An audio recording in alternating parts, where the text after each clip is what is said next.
question of why teach values to our kids? I mean, what does it really give them? Is it that important? And it's something that I feel is absolutely critical for your child. A question that I've asked in the past to friends of mine is, if you were gone tomorrow, what values and skills would you want your kids to have learned so that they could face life on their own? And in fact, that's the question that we asked many parents, and the answers that they gave form the values and skills that are represented in our program.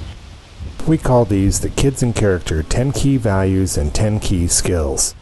Now, every parent that we talked to had one or two values that they were particularly passionate about, and that's typically because it was pulled from a life experience, some difficult time or difficult decision in their life where they had to make a critical choice. And those critical choices were made based on their own values, what they had been taught as kids. And as parents, it's important for us to remember our kids are going to be making critical decisions too, and they will make those decisions based on their own values, their own view of the world. For their entire lives, your kids are going to be making decisions. They're going to be forced with decisions to, what school to choose. They're going to be forced on peer pressure decisions. Should I try alcohol? Should I not? Should I try drugs? Should I not? What types of friends they will choose, the activities that they will choose in their life. Essentially, the questions that they're answering are, what type of a person will they become? Given that they're going to make all of these tough decisions, and because as parents and teachers you've made these decisions yourself throughout your life, the question is, how will they make those decisions? What are the basis of the values that they will make those decisions from? Our kids' view of the world matters. The way that they see the world is framed on what their life experience has been. And this is, again, what some people call character. It's the set of values that they apply against any decision. There's a lot of terms for this. Sometimes it's called their paradigm. A good way to look at this, a good example is, have you ever noticed somebody who has all of the resources in the world? They have all of the opportunity. Maybe they come from a wealthy family and they've been given every opportunity and every chance, and yet their lives are not so good. You can probably think of 2 or 3 Hollywood movie stars who fit this description, right? Life handed to them on a silver platter, yet they managed to get involved in drugs. They managed to self-destruct. They managed to make terribly bad decisions their entire lives. So why does that happen? At the same time, you may know somebody who came from very humble beginnings, somebody who didn't have all the opportunities, who had to fight and claw their way into school, who had to work very hard just to survive, and yet they turned their life into something extremely meaningful or successful or productive. So why, when one person has so many resources provided to them and another has such humble beginnings, why can there be such different results?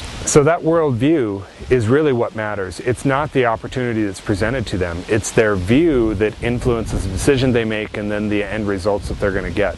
So how do you influence that worldview? How do you change your child? This isn't a new concept. This is something that's been around for quite a while. In 7 Habits, if you've read the book, which I think is a fabulous book and I recommend to everybody, The 7 Habits of Highly Effective People by Stephen Covey, he refers to this as the see-do-get model. If you have listened or read listened to any of Tony Robbins' tapes or watched any of his videos, Tony Robbins talks about neuro-linguistic programming and how our need to avoid pain and seek pleasure motivates the decisions we make and therefore the results we get. If you're familiar with modern psychology at all, you may be familiar with the Ellis-ABC model, where A is the activating event, B is your belief system, and C is the consequent emotion that results from that. So how does this work? Well, what we're really talking about is having an activating event, some event or some decision that a person or a child has to make. And onto that we map their belief system. Now if they have a positive belief system based on core values and based on good solid principles, then they'll have a constructive result. If they have a negative belief system, if they have something that's self-destructive in their beliefs, then they're going to lead to a destructive result. So you may be wondering, what are your kids' beliefs currently? What is their view of the world? Well, it comes from a number of sources. It comes from parents and teachers. It's both the behavior that you model, and it's also the expectations that you have clearly set and the rules that you have taught them. And you notice I say that it's the expectations that you've clearly set. Remember that just because you feel something or know something, unless you've clearly communicated it, it's not a part of your kid's belief system. It comes from established values, such as things that kids have learned in religious services, in school instruction, or perhaps even just social conventions, things such as it's impolite to swear in public, although more and more we're seeing that that value seems to be disintegrating. And if you've noticed, like I have, that there's profanity everywhere we go. It's also past experience. What's happened to your child in the past when they tried something? If they were honest, did they get a reward? If they were dishonest, was there a painful consequence? So that past experience plays into their view of the world. And it's also outside influence. It's television and movies, and it's advertising, it's friends, it's all of the outside sources that are helping them map and shape their view of the world. So to stack this up, I want to just show you a little statistic, give you some perspective on how much influence you're having. And these numbers are a little frightening. The average family, parents and kids, spend about 6 hours a week together. Now that's not quality time, that's just 6 hours total time that they're spending together. Some estimates have quality time, quality meaningful conversation time, as low as 3.5 minutes per week. Whereas religious services, about an hour per week. Time that they spend in school, about 23 hours per week. Time that they spend watching television, about 30 hours per week. And time that they're exposed to media in general. And this is movies, this is music, this is video games, computer time, about 75 hours per week. So what does all this mean? Well, it means that we're at a disadvantage in the amount of time that we can spend with our kids. If we're getting on average 5 hours a week compared to 75 hours of time that they spend with media, well, it's a lot easier to see how that media is going to be presenting way more bits of information about what their worldview should be than what we're giving them. It means that because we're at a disadvantage, the time we spend with them has to be productive, it has to be focused, and we have to have a plan. Now, there's an interesting survey in USA Today a few years ago, and in that survey, parents said that they feel that they are failing to teach values at the level that they would like to their kids. They feel that it's a crisis. The same survey showed that 90% of parents feel that television in general is getting worse and worse every year. So it's the same pattern, right? We're struggling to teach values, and the influence that our kids are getting from all the media is getting worse and worse. I'm going to share some numbers with you, and these aren't meant to scare you or just be something to completely freak you out, but rather to give us more perspective on the challenges that we're facing, why our time and our plan has to be so focused with our kids. So 66, that's the percentage of Americans who regularly watch television during their dinner hour. 3.5, that's the number of minutes that parents spend on average in meaningful conversations with their kids each week. 3.5 minutes per week. 900, it's the number of hours that your kids will spend in school over the course of a year. 1,500, however, is the number of hours that they will spend watching television. 20,000 is the number of commercials that will be seen by the average child every year. 8,000. That's the number of murders that will be depicted on television that your kids will see by the time an average child finishes grade school. 200,000 is the number of violent acts that will be seen on TV by the time a child is 18 years old. And 15 billion. That's the amount of spending that the top 100 advertisers spend per year to reach us. So if you're a parent standing out there saying, I need to reach my kids and I need to teach them core positive values, well, you don't have $15 billion in resources to put towards it. You don't have the number of hours that your children will spend in front of the television. So what do we have? Well, your words and your actions, mostly the behavior that you model, are critically important to your kids. You have to set a good example in others, teaching these values. And that secret weapon is focused time with your kids. The time that you spend with your kids is something that will have more of an impact than any video game, than any movie, than any television program, or anything that any of their friends tell them. Focus time with the family is really a powerful tool, and that's what we're going to focus on in the Kids and Character program. Now, this can all seem a little daunting, but here's the good news. A 2007 survey by the Associated Press and MTV asked kids, what is the number one thing that makes you happy?